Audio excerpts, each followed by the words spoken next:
Bangladesh cricket বোর্ডের দুর্নীতি ও নানা অনিয়মের অভিযোগে গত বছর দুর্নীতি দমন কমিশন তদন্ত করেছে।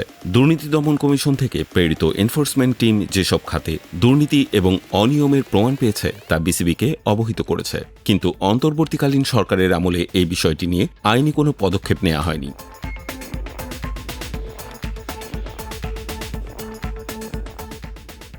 বিএনপি নতুন সরকারের কাছে 2008 থেকে 2024 সাল পর্যন্ত আওয়ামী লীগ আমলে বিসিবির সকল দুর্নীতি ও অনিয়ম প্রকাশ্যে আনার দাবি জোরালো হয়েছে।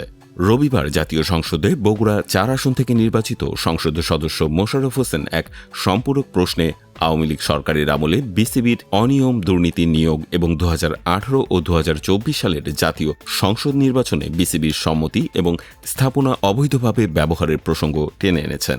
এমন প্রশ্নের জবাবে যুব ও ক্রীড়া প্রতিমন্ত্রী আমিনুল হক সংসদকে জানিয়েছেন, বিগত ফ্যাসিস্ট সরকারের সময় থেকে 2008 সাল থেকে ক্রিকেট বোর্ড বাংলাদেশের সকল স্পোর্টসকে দলীয়করণ এবং রাজনীতিকরণের মাধ্যমে স্থবির করা হয়েছিল।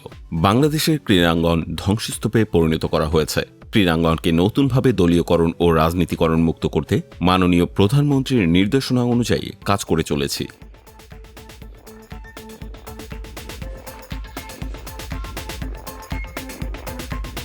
আপনাদেরকে আশ্বস্ত করতে চাই যে বিগত 2008 সাল থেকে যারা দলীয় সুযোগ সুবিধার মাধ্যমে অবৈধ নিয়োগ হয়েছে, দ্রুত একটি তদন্ত কমিটি করে এর ভেতরে কারা কারা জড়িত তা জাতির সামনে নিয়ে আসব।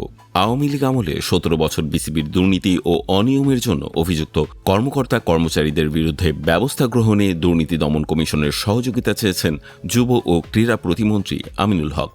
বাংলাদেশ ক্রিকেট বোর্ডের যে অর্থ কিংবা জনবল বিগত সময়ে ভোটের অধিকার হরণের জন্য একটি গ্রুপকে সহযোগিতার মাধ্যমে এই ধরনের অপকর্মগুলো করেছে, আমরা দায়িত্ব নেয়ার পর এই বোর্ডের যারা এইসব অপকর্মের জন্য বিসিবির যেসব কর্মকর্তা কর্মচারী জড়িত তাদের বিপক্ষে তদন্ত করব।